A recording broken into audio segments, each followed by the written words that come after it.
अगला सेगमेंट फिर से वही रखेंगे। इधर लगातार पीएसयू स्टॉक्स पे हमारा फोकस लगातार बना हुआ है और जिस तरीके से पीएसयूज में रैली है बैंकों के अंदर, वो आउट परफॉर्मेंस देखने को मिल रही है बाजार के मुकाबले जो है। तो एक एक करके तमाम पीएसयू स्टॉक्स पे फटाफट रफ्तारों के साथ जो है हम कोशिश करते हैं बातचीत करने की। और प्रदीप सर, आपसे ही शुरू करना चाहेंगे और मैं शुरू करना चाहूँगा सर जीएसपीएल के साथ। आज ज़बरदस्त मोमेंटम है यहाँ पर गुजरात स्टेट पेट्रोलियम लिमिटेड के अंदर, और जीएसपीएल क्या रफ्तार दिखा रहा है बताइए सर। 7.5% ऊपर 312 का लेवल यहाँ पर देखने को मिल रहा है, 312.50 इनफैक्ट। कैसा लग रहा है सर चार्ट पे आपको? यार इसमें मोमेंटम भी आया है विपुल जी। मुझे लगता है कि जिनके पास पोजीशन है आप कैरी फॉरवर्ड करके जाइए। नेक्स्ट जो रेसिस्टेंस निकल के आ रहा है वो बेसिकली 327 से 330 के आसपास। तो अभी अगर आप इमीडिएटली आपके पास है आज कल में आपने लिया है तो आपको बेचना है 327 से 330 के आसपास। उसके बाद 340 तक भी जा सकता है। 340 में एक रेसिस्टेंस है, एक स्टॉप लॉस मेंटेन कीजिए आप यहाँ पे 296 के आसपास का स्टॉप लॉस, और बने रहिए स्टॉक के साथ। लेकिन फ्रेश अभी नहीं करना क्योंकि स्टॉक ऑलरेडी मुझे लगता है कि आजकल में बहुत ही ऊपर आ चुका है जी। चलिए, ये बात यहाँ पर निकल करके आई है। और इसके बाद जो शेयर आज अच्छा परफॉर्म कर रहा है उसमें अगला शेयर सर आपसे जानना चाहेंगे गुजरात गैस। जरा रचित सर देखिए गुजरात गैस को। ये गुजरात के अंदर मतलब जब से ये कॉमनवेल्थ की मेज़बानी मिली है, गुजरात कंपनियां जो है अच्छी करती हुई दिखाई दे रही हैं सर, क्या बात है। और क्या टिप्पणी रहेगी सर गुजरात गैस को लेकर के? अभी क्या करना चाहिए? आज भी ये जो है 3.5-4% के आसपास की टिप्पणी तेजी देखने को मिल रही है सर। सर देखिए, बहुत टाइम से ना, अगर आप इसको बहुत क्लोजली देखेंगे, अगस्त से ही एक अंडर परफॉर्मेंस इसमें चल रहा था जो कि थोड़ा सा नवंबर में और डीप हुआ था। ये एक सेंस ऑफ रिवर्सल अभी दे रहा है, बट कंफर्म नहीं हो रहा है ये रिवर्सल। अभी इसको थोड़ा सा मेंटेन करना पड़ेगा। जैसे ही ये 416 के ऊपर सस्टेन करेगा, हम इस रिवर्सल को एक कंफर्मेशन मानेंगे। तब तक ट्रैप हो सकता है, नहीं घुसना है। 416 रुपए के ऊपर जाएगा, सबसे पहला लेवल आपको दिखाएगा 442, और 442 के ऊपर सस्टेन करेगा, फिर आपको दिखाएगा 500। कंपनी अच्छी है, सारी चीजें पॉजिटिव है कंपनी को लेके। थोड़ा सा सेल्स ग्रोथ में प्रॉब्लम है, बट वैसे जिस तरीके से डिविडेंड पे आउट है, डेट फ्री है, सारी चीजें अच्छी लगती हैं। पी रेशियो भी कंफर्टेबल है। बट जब तक कंफर्मेशन नहीं हो, अग्रेसिव ना होइएगा। जैसे जैसे आपको लेवल सुझाए हैं अकॉर्डिंगली अपने पोजीशन मेंटेन करिए। चलिए ठीक है सर, अगली कंपनी लेकर के आते हैं पीएसयूज में। अच्छा, आज मिक्स करेंगे, ऐसा नहीं कि पहले खाली सारे के सारे पीएसयू कर लिए, पहले खाली डिफेंस कर लिए, फिर मिक्स करके चलते हैं जितने कवर हो पाए। उसमें होता ही है कोई सेक्टर पूरी तरह छूट जाता है, कुछ पे ओवर कवरेज हो जाती है। तो पीएसयू पे ही फोकस है। और अगली कंपनी जो निकल के आई है वो है यूनियन बैंक। यूनियन बैंक देखिए सर जरा, आज 3% की तेज़ी है और पीएसयू बैंक जिस तरीके से आउट परफॉर्मेंस दिखा रहे हैं, अभी कहीं पर यूनियन बैंक के आपसे प्रदीप सर सलाह है, और क्या कोई और पीएसयू बैंक आपको अच्छा लग रहा है करंट लेवल पे बाय करने के लिए? वैसे नहीं जी, बताइए अभी यूनियन बैंक में क्या करें? सर देखिए, मुझे लगता है कि ये रैली कंटिन्यू हो जाएगा, और डेफिनेटली जिनके पास पोजीशन है आप बने रहिए। एंड पीएसयू बैंक को लेके मेरा एक स्टेटमेंट आई थिंक मैंने 15 बार रिपीट किया है, हाँ और एक बिल्कुल। बार बता रहा हूँ। I will not change my statement next 6 month. वो मैं जो बता रहा था आपको, देखिए पूरा रैली आया है और कहीं ना कहीं मुझे लगता है कि कंटिन्यू होने वाला है।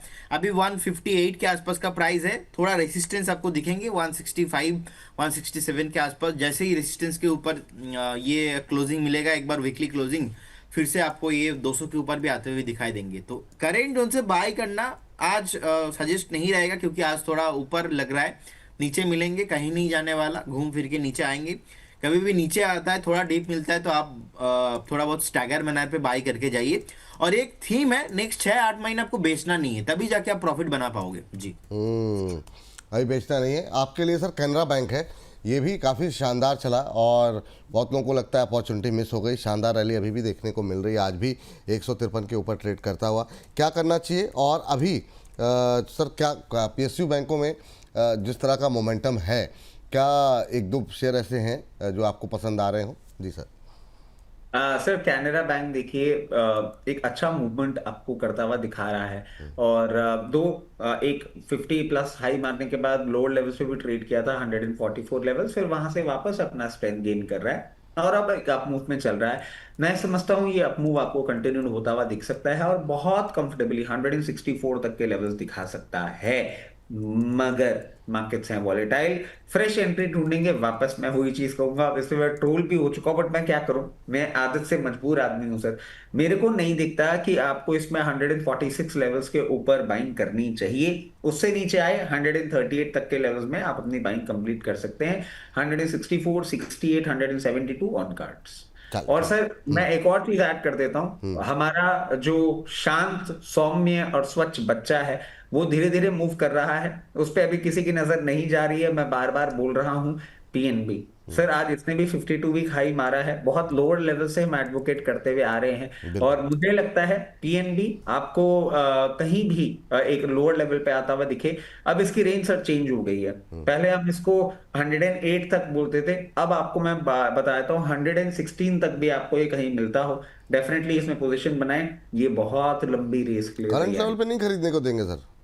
सिर्फ 52 वीक हाई है, कैसे हिम्मत करूं? चलिए ठीक है, मतलब मेरा काम है सवाल पूछना सर, आप डांट देते हैं। नहीं चलिए। सर, मतलब हाँ, एक्चुअली नहीं नहीं ठीक क्योंकि है। चल नहीं रहा ना उस तरीके से, बाकी ठीक। सारे पीएसयू भाग गए। ये बैठा हुआ है, शांति से बैठा तो हुआ ये है। कहीं पर अगर मौका मिले प्रॉफिट बुकिंग जैसे, क्योंकि भाई एक तरफा रैली रहेगी नहीं पीएसयू बैंक्स में, जैसे थोड़ा सा प्रॉफिट बुकिंग हो ले सकते हैं। लेकिन बैंक ऑफ बड़ौदा में आज अच्छा मोमेंटम है, 2% ऊपर। प्रदीप सर देखिए जरा क्या करना चाहिए बैंक ऑफ बड़ौदा में, क्या व्यू है आपका? और मैंने जो सवाल पूछा था उसका जवाब नहीं दिया अभी, फ्रेश एंट्री के लिए कोई शेयर है क्या? तब तक आप चेन्नई पेट्रोल निकाल के रखिए रचित sir. Sir bank of Baroda भी मुझे अच्छा लग रहा है और करेंट जोन से भी मुझे लगता है कि अट्रैक्टिव वैल्यूएशन और भी ऊपर आपको मिलेंगे, 148 150 ऑन द वे। और इंटरेस्टिंग फैक्ट सर मैं एक बता दूं आपको, निफ्टी जो पीएसयू बैंक इंडेक्स है, पीएसयू बैंक इंडेक्स लास्ट सितंबर 25 के बाद कभी भी 4 घंटे का जो मूविंग एवरेज प्राइस है उसके नीचे नहीं आ रहा है। जी। मतलब ये आप कुछ भी बैंक ऑफ आप बड़ौदा प्राइस क्या बताया सर आपने, 148? देखिए बैंक ऑफ बड़ौदा का भी 140 नहीं, बैंक ऑफ बड़ौदा का 301 के आसपास का हाँ वही प्राइस ना। है। तो ये एंड 148 किसका बताया आपने? हाँ मैं वो पंजाब नेशनल का बैंक देख रहा था अच्छा रजीत अच्छा का सॉरी। चार्ट। सो अभी 301, सॉरी, 301 के आसपास का प्राइस है। मुझे लगता है कि बने रहना चाहिए आपको, इजीली यहाँ से 380 एंड 90 का प्राइस मिलेगा। और सर मैं bank of Baroda, Canara bank, union bank, PNB bank यही मैं बोलना चाहता था, तो इसीलिए गलती से वो पीएनबी का मैंने प्राइस बता दिया, ओ इसके कोई लिए दिक्कत माफी नहीं। चाहूंगा। तो ये 3 4 5 जितने भी बैंक हैं आप जाइए, 4 घंटे का जो मूविंग एवरेज प्राइस है आप देखिए, 4 घंटे का मूविंग एवरेज प्राइस को नहीं ब्रेक कर रहा है।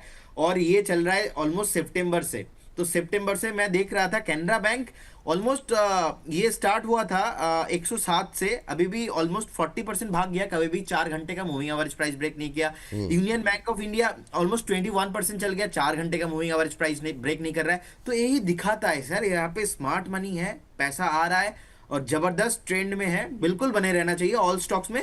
लेकिन फ्रेश बाय करने में वो कंफर्टेबल इसलिए फील नहीं हो रहा है क्योंकि क्या होता है सर, हमने बाय कॉल दिया आज से 1 महीना पहले, अब 1 महीना बाद अभी भी लगभग मान लीजिए कोई स्टॉक पे 15% 20% चल गया है। अब 15% 20% ऊपर फिर से नहीं लेना है, तो जो व्यू है वो पहले हो चुका है, वो मैं अभी मेरा व्यू नहीं बनेगा, कुछ भी करेक्शंस आता है उसमें मेरा व्यू फिर से बनेगा जी। ठीक है सर, ये बात है। चलते हैं अब सीधे रजित सर के पास। रजित सर, चेन्नई पेट्रो मैंने पूछा था जी सर। देखिए सर, चेन्नई पेट्रो एक बहुत अच्छा रनअप दिखा कर आया है और कहीं ना कहीं मैं समझता हूँ अभी यहाँ पे थोड़ा सा टाइम स्पेंड करेगा। एकदम से क्या अपसाइड आएगा, नहीं मुझे नहीं लगता। अभी आपको इसको थोड़ा सा समय देना पड़ सकता है और जिनके पास है उनको मैं ये बोलूंगा बने रहें, थोड़ा पेशेंस रखें, क्योंकि अभी ये एक रेंज में रहने वाला है। जिनके पास नहीं है, कभी भी आपको कूल ऑफ करके ये 890 तक के लेवल्स पे मिलता है, डेफिनेटली अपनी पोजीशन बना सकते हैं। अब सवाल उठता है मूवमेंट आएगा कब। अब इसमें फ्रेश लेग ऑफ रैली तब चालू होगी जब 1024 के ऊपर ये सस्टेन करेगा, फिर आपको एक अच्छा नया हाई देता हुआ दिखेगा और 1180 1200 तक के लेवल्स दिखाएगा, but not any near time soon. और लोअर लेवल्स पे पोजीशन बनाए अगर पेशेंस रख सकते हैं तो। चलिए, ये बात जो है वो चेन्नई पेट्रो को लेकर के निकल करके आई है, अच्छा मोमेंटम यहाँ पर बनता हुआ चेन्नई पेट्रो के अंदर। चलिए आगे बढ़ते हैं और अगली टिप्पणी जो है वो लेंगे हम बैंक ऑफ महाराष्ट्र के ऊपर। एक और बैंक ले लेते हैं, क्योंकि यहाँ पे खबर भी है और उस खबर के चलते भी एक कारण है कि बाकी पीएसयू बैंकों में एक रफ्तार आती हुई दिखाई दी है, क्योंकि अब सरकार ओएफएस के ज़रिए यहाँ पर 5% हिस्सा जो है वो जो है अपना कम करने जा रही है और रकम जुटाने की योजना देखी है। और इसमें शायद ग्रीन शू के ज़रिए भी 1% है शायद, तो टोटल 6% के आसपास का स्टेक सेल जो है वो गवर्नमेंट की तरफ से किया जाएगा।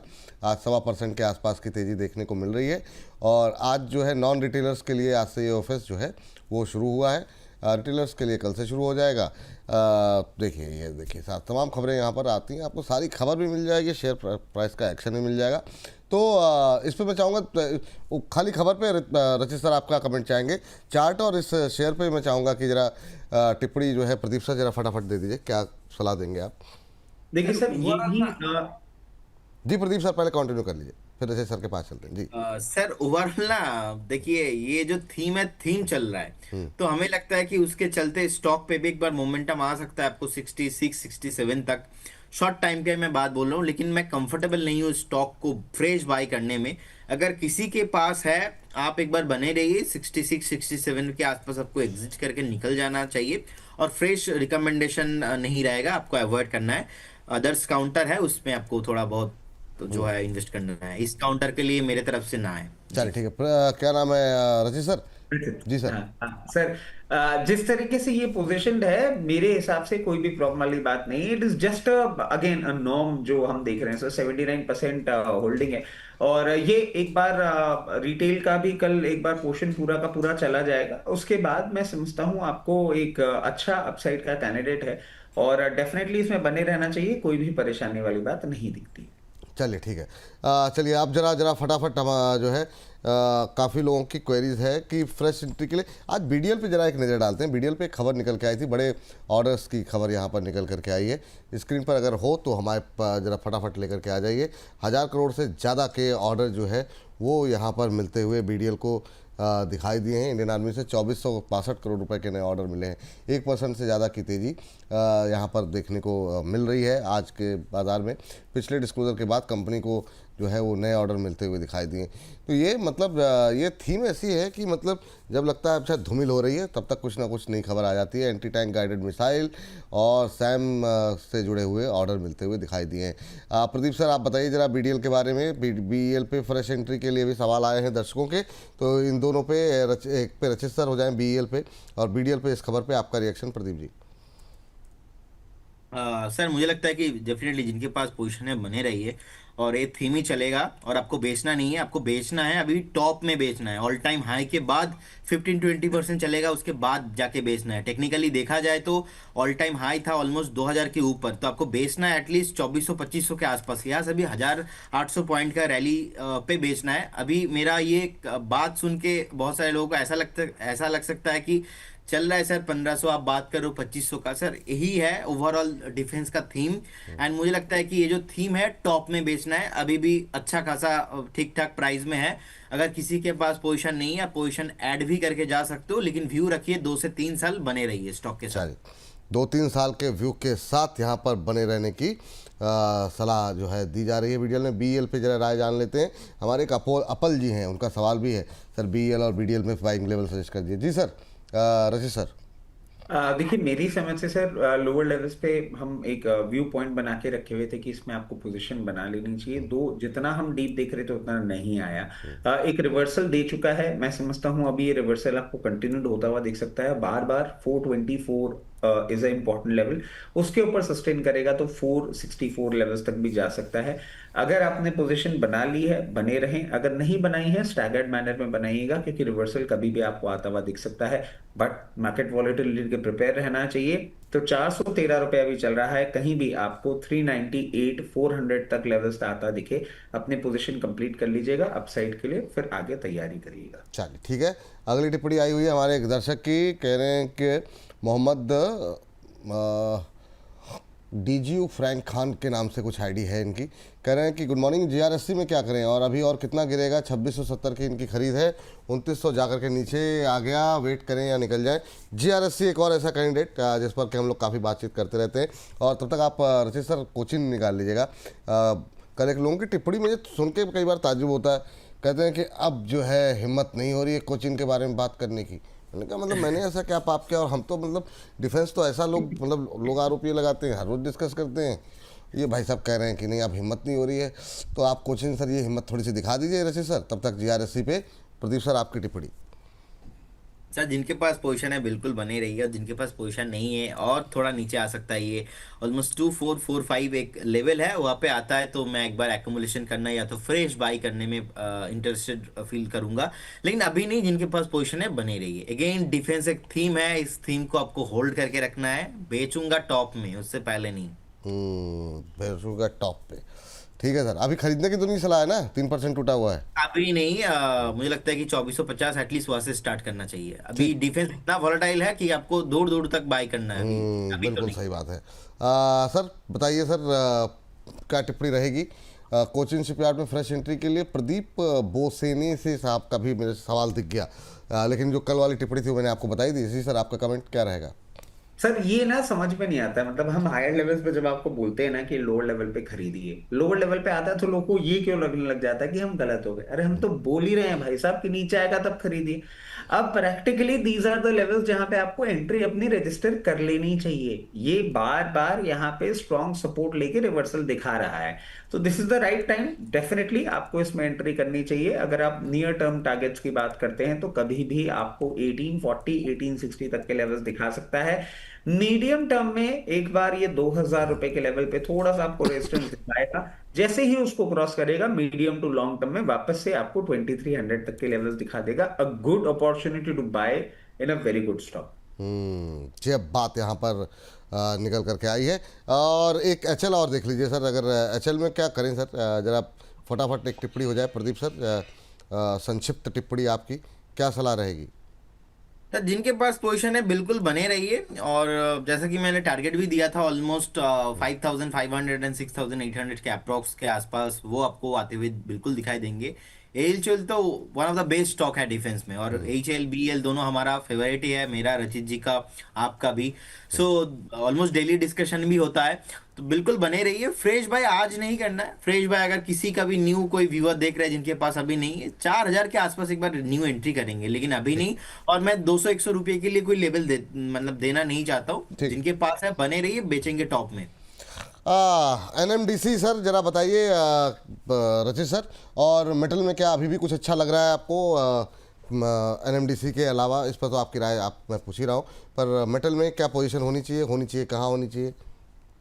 सर एनएमडीसी में आज एक न्यूज भी थी जिसके बाद एक ये मूवमेंट बिल्कुल। देखने को मिल रहा है, और मैं समझता हूँ ये कंटिन्यूड आपको अभी देखने को मिलेगा, बट सुपर एक्साइटमेंट वाली कोई चीज नहीं दिख रही है जिसके लिए मैं आपको बोल दूं कि अब ये ब्रेकआउट देगा। नहीं, इसको रेजिस्टेंस वापस देखने को मिलेगा 7980 लेवल्स पे, और वहां पे कहीं ना कहीं ये एक बार आपको कूल ऑफ करने के लिए वापस मजबूर दिखाएगा। 80 के ऊपर सस्टेन करना चालू करेगा, उसके बाद एक फ्रेश लेग चालू होगा, जो कि हो सकता है आपको आने वाले समय में 88-90 तक के लेवल्स भी दिखा दे, but it is too early to say. मेरे हिसाब से अभी इसमें कोई भी ऐसी चीज नहीं है, तो हायर लेवल पे प्रॉफिट बुक कर लेंगे तो ज्यादा बेटर रहेगा। और मेटल एज अ पैक की अगर हम बात करें, मेटल एज अ पैक में एक पॉजिटिव बायस के साथ हम लोग बैठे हुए हैं, पॉजिटिव आउटलुक के साथ हम बैठे हुए हैं, तो मैं समझता हूं डेफिनेटली आने वाले समय में आपको एक अच्छा अपसाइड इसमें देखने को मिल सकता है। Tata steel all time favourite जरूर इसमें आपको जब भी, क्योंकि बहुत सेफ है सर। मतलब जैसे हम ज्वेलरी की बात करते हैं तो टाइटन आ जाता है, वैसे ही टाटा स्टील मेटल की जब भी बात करते हैं मेरे को बहुत कंफर्टेबल लगता है। कहीं भी आपको 162 से 64 की रेंज में मिले पोजीशन बनाए, जैसे ही अपसाइड दिखाएगा 172 के बाद 184 लेवल्स तक जाता हुआ दिख सकता है, कोई प्रॉब्लम वाली बात नहीं। चल ठीक है, ये बात है यहाँ पर। और इसी तरह की राय अगर आप खुद भी बनाना चाहते हैं और समझना चाहते हैं कि आखिर में शेयरों पर क्या ज़्यादा महत्वपूर्ण होता है, चार्ट या फंडामेंटल व्यू, रचित सर की क्लास में अवश्य आप ज्वाइन कीजिए। 20 तारीख को जो है हमारी ये क्लास लगने वाली है, खूब आनंद आने वाला है। हम और रचित जी के मिल करके कोशिश ये करेंगे कि आप के लिए ये जो समय हो 3 घंटे 4 घंटे का जो भी आप दें, वो आप कुछ ले करके जाएं, है ना। कई बार मतलब हम डिस्कशन ही ना करते रह जाएं, आपके पास कुछ ऐसी चीज़ें रह जाएं जो कि आप आगे चल करके इस्तेमाल कर सकें। तो 20 तारीख को जुड़िए हमारे साथ। रजिस्ट्रेशन के लिए ये स्कैनर है, तो आप स्कैन कीजिए इसको और अपना रजिस्ट्रेशन अवश्य कराएं। 20 तारीख को 11 बजे से साथ में मिलकर के जो है वेबिनार के माध्यम से कुछ नई चीज़ें सीखने के लिए, समझने के लिए मिलेंगे आपको, टेक्निकल चार्ट से लेकर के और फंडामेंटल तक। फंडामेंटल देखने हो तो क्या देखें, चार्ट्स देखने हो तो क्या देखें। जरूर जुड़िए हमारे साथ इस वेबिनार में 20 दिसंबर को।